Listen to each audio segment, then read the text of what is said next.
Você já ouviu falar em contrato de namoro? Saiba que cada vez mais os brasileiros têm recorrido a esse tipo de documento. O país registrou um número recorde de contratos de namoro em 2023.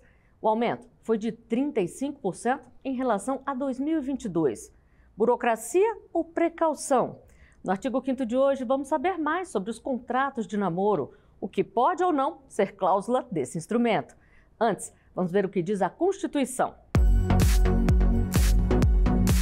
O artigo 5º da Carta Magna diz que homens e mulheres são iguais em direitos e obrigações e que ninguém será obrigado a fazer ou deixar de fazer alguma coisa, senão por lei. E para falar sobre esse assunto, eu recebo a advogada Marcela Fust, especialista em direito de família, e a psicóloga Andréia Chaves, especialista em saúde mental e atenção psicossocial. Muito obrigada pela participação de vocês aqui no artigo 5º. E antes da gente começar a nossa conversa, nós vamos assistir uma reportagem aqui da Rádio e TV Justiça sobre o tema de hoje. Somos namorados, sem a intenção de, por enquanto, constituir uma família. O que é meu e o que é seu é seu. Essas afirmações saíram do boca a boca e foram parar no papel, em forma de contrato de namoro. A Fernanda e o Eduardo fizeram isso. Essa ideia surgiu a partir de uma conversa que a gente teve e aquela querendo entender o que o outro falou, deixou de falar, o que faltava, o que não ficou compreendido. E muitas vezes na relação isso acontece, você acha que falou e o outro acha que entendeu, mas não deu muito certo. O contrato de namoro é um documento que serve para que casais deixem clara a vontade de se relacionar, mas sem que esse envolvimento seja considerado no futuro uma união estável. Essa declaração de vontade consistente no contrato de namoro poderá ser levada ao juízo para demonstrar que aquele casal não tinha o intuito de constituir família naquele momento. O contrato de namoro é particular, então precisa ser feito pelo próprio casal ou por um advogado. É preciso incluir nele que o relacionamento é por tempo indeterminado, mas não é desejo de ambos que haja divisão de patrimônio no futuro. O documento deve ser registrado em um cartório com a assinatura dos dois. No caso da Fernanda e do Eduardo, o namoro deu em casamento, mas até hoje o casal mantém as cláusulas do contrato deles. Na verdade, a gente fez aquilo para o nosso próprio bem, né? Então, assim, a gente tem total interesse em seguir, né?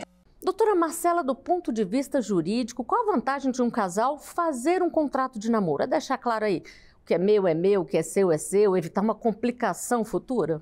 Olha, eu, enquanto advogada, em que a gente lida com consultoria, que a gente gosta de prevenir problemas, prevenir litígios, eu acho ótimo essa nova sociedade, vamos assim dizer, que está colocando seus relacionamentos em contrato, porque é uma forma, sim, de proteção patrimonial, mas também é uma forma de proteção daquele relacionamento na visão jurídica, quando a gente fala porque, assim, evita que vários relacionamentos acabem, entre aspas, claro, por qualquer besteira, porque o que é acordado sempre é melhor. Então, você coloca o que você quer, o outro coloca o que quer. Então, há, assim, uma forma de se proteger o patrimônio, mas dá até uma forma também de se proteger esse relacionamento, talvez, a longo prazo. Doutora Andréia, a senhora faz no consultório aí sessões com casais, ajuda quem quer fazer um contrato de namoro. O que eles dizem normalmente antes de procurar por um documento como esse? Na verdade, as pessoas às vezes elas não têm muita clareza do que elas desejam. Mas fato é que as relações hoje elas têm tomado uma proporção em um modelo comportamental diferente. Então é muito comum você ver casais de namorados com uma vida marital. Eles dormem na mesma casa, fazem muitas viagens juntos e isso acaba trazendo aí facilitadores e complicadores sociais. Então, no consultório, eu desenvolvi um protocolo chamado Acordo de Boa Vivência, que tem o objetivo ali de falar dos eixos, de uma relação naquilo que eu acredito que é saudável, envolvendo questões biológicas, psicológicas, sociais e a espiritualidade, daquilo que é importante para que as pessoas vivam bem. Porque o que eu falo muito é, amor não sustenta relacionamento. E acordos precisam ser feitos, e acordos de todas as naturezas, inclusive acordos jurídicos, né, doutora? Agora, na hora de propor um contrato de namoro desse, não fica parecendo que está pressionando para a relação assumir alguma coisa mais séria, por exemplo? Como propor esse contrato? Ou não, né?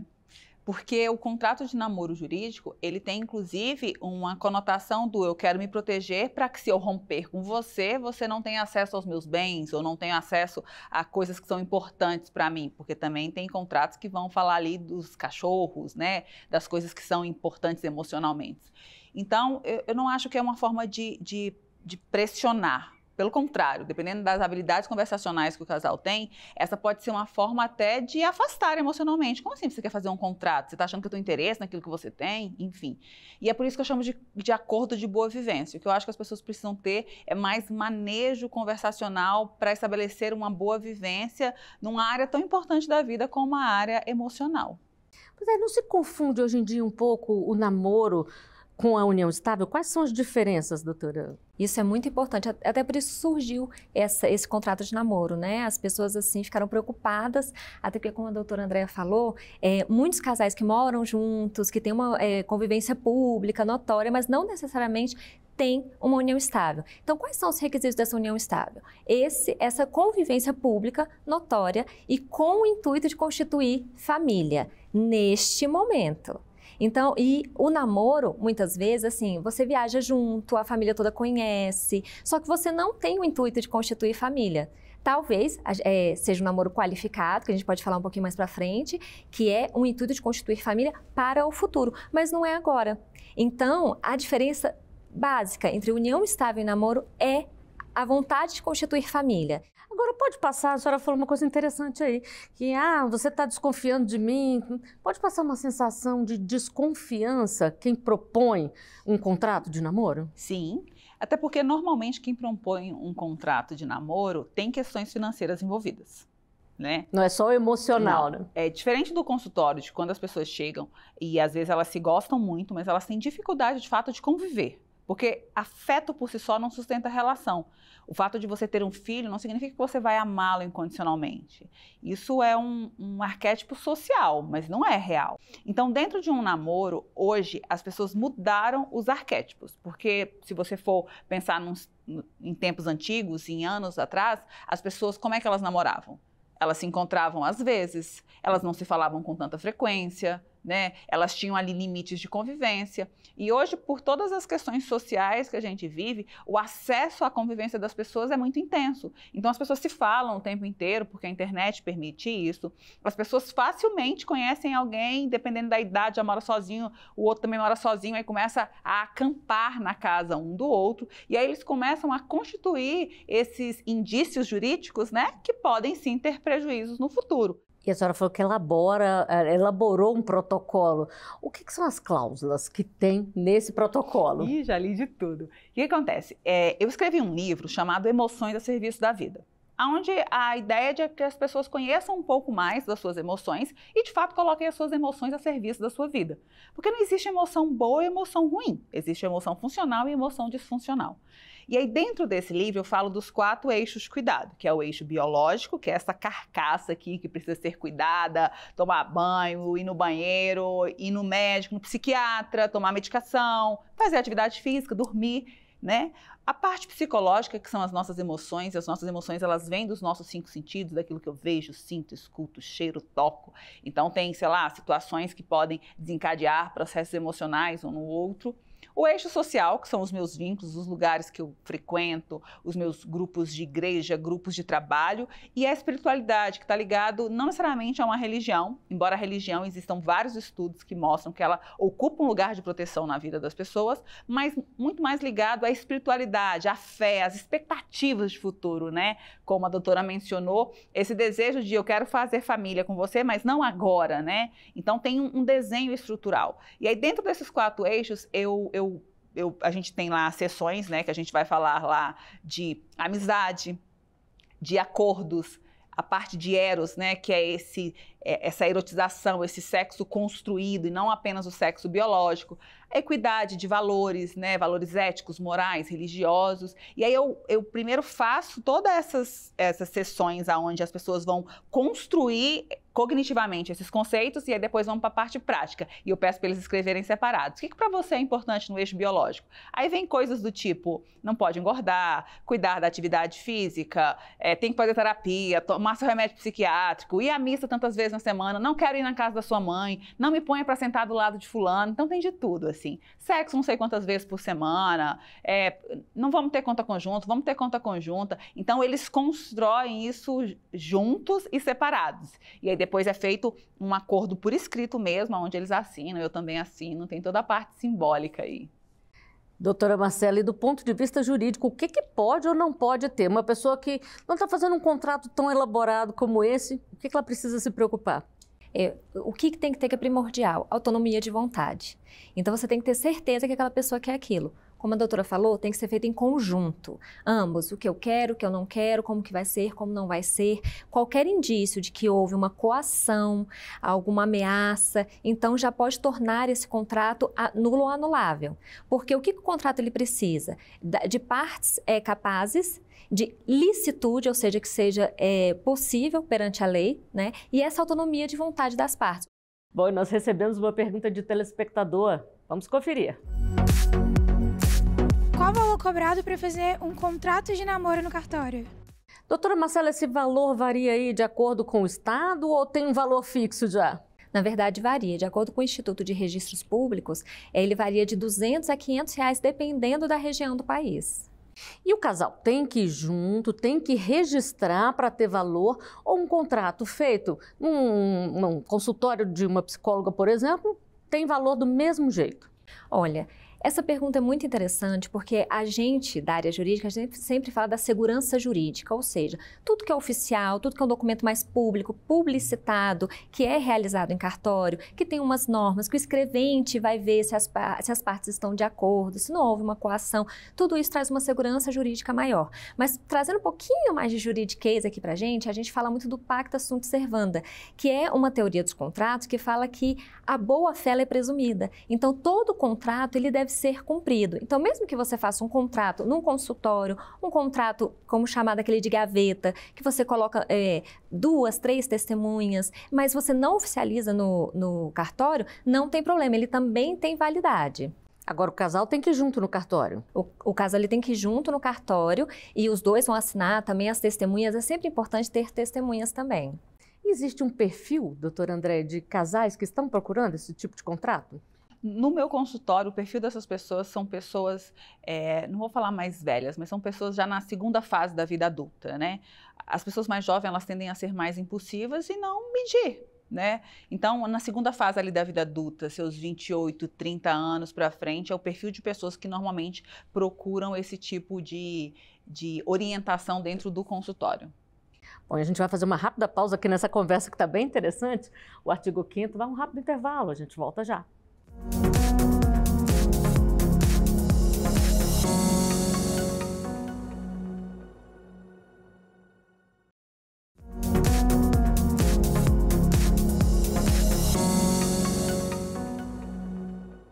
O artigo 5º está de volta, hoje falando sobre contratos de namoro, uma prática que tem ganhado muitos adeptos no Brasil. E eu continuo conversando com Marcela Fust, advogada especialista em direito de família, e Andréa Chaves, psicóloga especialista em saúde mental e atenção psicossocial.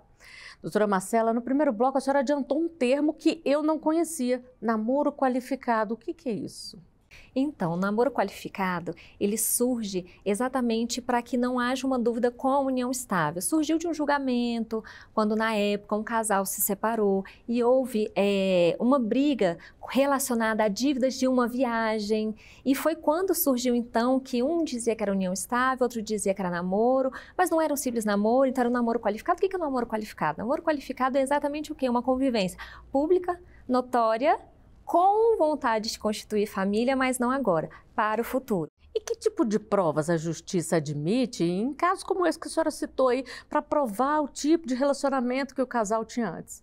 Então, geralmente quando acaba esse relacionamento e um deles, por algum motivo que não fez o pacto, que não fez um contrato, um achava que tinha um namoro, o outro entendia que tinha uma união estável. Essa pessoa que acreditava que tinha uma união estável, ela pode se utilizar de provas como testemunhas que possam afirmar que viam eles desde já como um casal, como marido e mulher, que eles já se alegavam como família.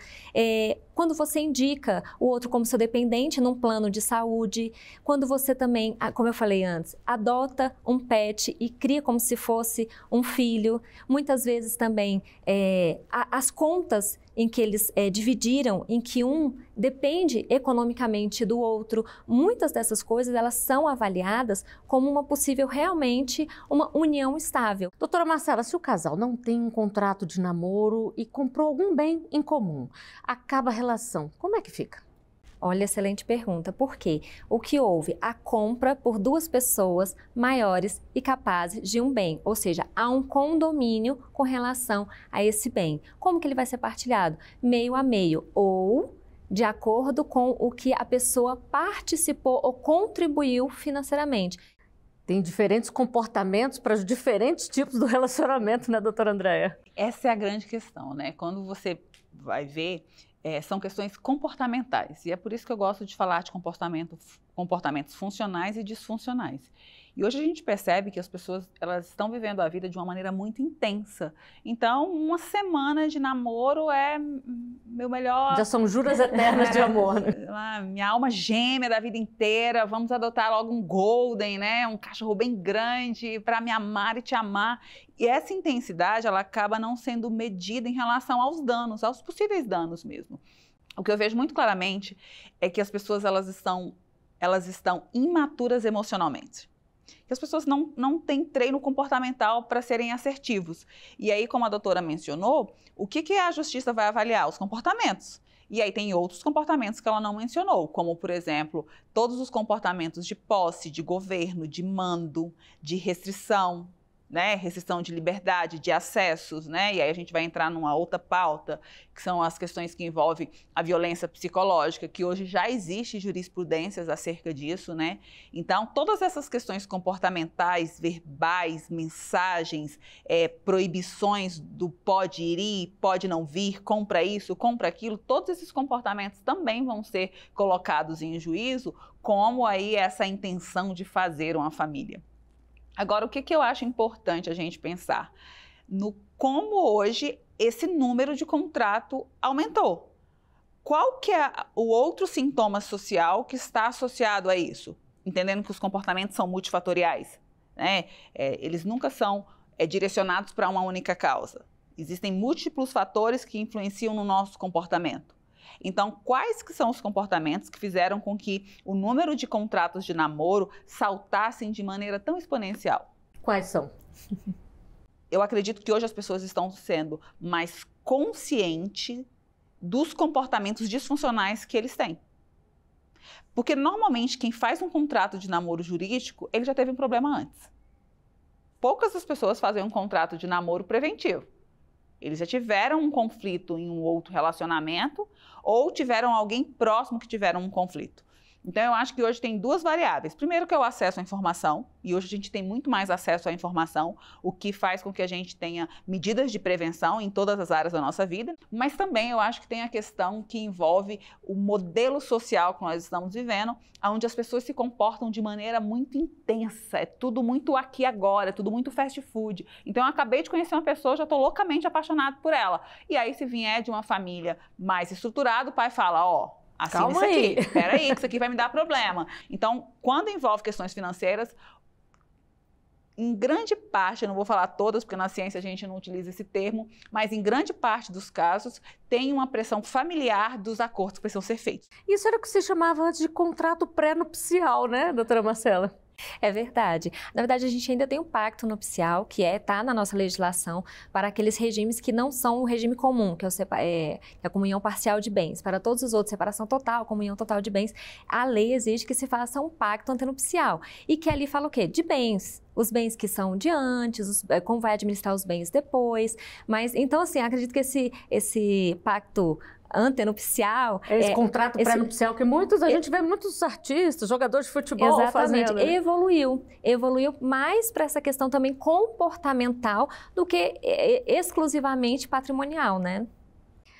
E vamos a mais uma pergunta de telespectador. Como minimizar os riscos de que o namoro seja considerado uma união estável? Doutora Andréia, o comportamento já deixa claro ou tem alguma dica? Deixa claríssimo. Na verdade, eu acho que as pessoas precisam entender o que é um namoro, o que é um noivado e o que é um casamento. E os ciclos, eles são importantes. Nós não somos medidos através do cronos, que é o tempo cronológico. Nós somos medidos através dos ciclos e estações que a gente vive. Então, não necessariamente uma pessoa de 30 anos, ela tem maturidade ou tem independência financeira. Qual que é o ciclo e a estação que ela está vivendo na vida dela financeira e emocional? Então, o que eu acho, como eu falei anteriormente, é que hoje as pessoas são muito intensas e elas acabam queimando etapas. E é como um jogo de videogame. Quando você acelera uma fase, você chegando na fase seguinte, você vai precisar da técnica da fase anterior. E aí você trava o jogo, que é o que acontece com as pessoas. Então, elas, por vezes, vivem um namoro muito intenso, de viagem, de acessos. E aí, tipo, vai casar pra quê? Qual que é a motivação que eu tenho de casar com alguém se eu já fiz todas as viagens que eu sonhava? Qual que é a motivação que eu tenho de noivar com alguém se a gente já tem vários compromissos aqui ainda no namoro, mas não de maneira clara ou estruturada? E aí o que acontece quando isso acaba? O namoro intenso que parece um casamento, ele desestrutura muito mais. E para quem fez o contrato, acabou o namoro, é preciso registrar que esse contrato foi cancelado, anulado, para depois não ter problema, doutora Marcela? O ideal, na verdade, até que os cartórios colocam, é que esse contrato ele seja revisto a cada 6 meses. É como se os laços eles fossem reforçados a cada 6 meses. Mas mesmo que isso não aconteça, não tem problema. Mas se acabou e esse contrato, obviamente, em sua maioria não tem ali um tempo determinado, é importante que se dê um cancelamento desse contrato, um término. E vamos à última pergunta de telespectador. O cartório valida um contrato de namoro que tenha cláusulas abusivas? Doutora Marcela, por se tratar da vontade de quem está fazendo ali o contrato, o cartório tem que validar ou não? O cartório ele não tem que validar se realmente ele vê que não há aqueles requisitos. Ele está vendo que a pessoa ela está em dúvida, ou então há cláusulas que vão, como eu falei antes, de encontro à dignidade da pessoa. Muitas pessoas falam sobre a sexualidade. Dá para você colocar sobre o sexo dentro desse contrato, mas isso é bem relativizado, porque como é uma coisa muito pessoal da intimidade daquela pessoa, que ela não pode ser obrigada a fazer sexo, porque isso pode caracterizar até um crime. Só porque está no contrato, né? Exatamente. Então, assim, o cartório ele pode se negar, mas claro que o que pode acontecer? Esse contrato também, que eles não registraram em cartório, como eu falei, se posteriormente alguém vier na justiça demonstrar, não, mas olha, né, a gente fez isso. A gente foi na terapia, olha aqui. A gente fez, mas olha, mas ele não teve validade, porque aquela cláusula é abusiva. Quais são as cláusulas inusitadas? Tem alguma que a senhora pode contar pra gente? Tem tantas coisas, assim, do peso. É uma coisa, assim, que de exigência, assim, tipo, malhar X vezes por semana, não engordar. A história do não deitar na cama junto com a sua mãe, porque a pessoa é muito apegada com a mãe, aí quer deitar com a mãe, quer que o marido deite junto. Questões de sexo, de quantas vezes tem que ter sexo por semana. Questões de tomar medicação psiquiátrica, garantir que vai manter o tratamento, assim. Mas o que eu acho, assim, de mais inusitado que as pessoas colocam normalmente nesses contratos é a questão do eterno, sabe? Como se aquilo ali fosse para sempre. Então, eu sempre oriento meus pacientes que o contrato ele é de uma estação. Por exemplo, às vezes o casal combina que eles vão sair X vezes por semana, mas quando vier um filho, aquilo muda. Então, eu tento trazer eles um pouco para a história do tempo e espaço, porque eu acho que as pessoas são muito intensas, assim. Então, o que eu tento mediar um pouco ali é a história do tempo e espaço. Mas eu gosto de pedir para eles construírem separados e trazerem juntos. Aí eu leio na sessão de terapia junto com eles o que cada um colocou assim. Mas eu gosto quando eles pensam nesses 4 eixos, porque de fato um relacionamento ele é como se fosse uma casa. Você não constrói uma casa só com porta. Você precisa de vários elementos. E um relacionamento afetivo, ele precisa de vários elementos para que ele seja sólido. E é por isso que você vai ver pessoas que se amam muito terminando o relacionamento. Pessoas com muitos recursos financeiros terminando o relacionamento. Pessoas com muitas questões voltadas à fé terminando o relacionamento. Pessoas com filho terminando o relacionamento. Finanças é importante no relacionamento? Sim. Filhos, religião, aspectos emocionais? Sim. Tudo isso junto. E eu falo muito para as pessoas, né, que depois da sua crença, a segunda escolha mais importante que você faz na sua vida é com quem você vai se relacionar. Doutora Marcela, para a gente terminar, é uma burocracia ou uma precaução? No amor vale o que está escrito e registrado ou não? É uma precaução. Então, assim, o acordado não sai caro. Então, é realmente assim, no amor vale tudo? Depende. Eu, como do direito, sempre com essa frase, depende. Então, assim, eu realmente sou muito a favor dessa nova forma de se contratualizar os relacionamentos. Bom, e com essas dicas que a gente viu agora, o artigo 5º de hoje chega ao final. Doutora Andréia, doutora Marcela, muito obrigada pela participação aqui, por esses esclarecimentos sobre esse tema tão atual.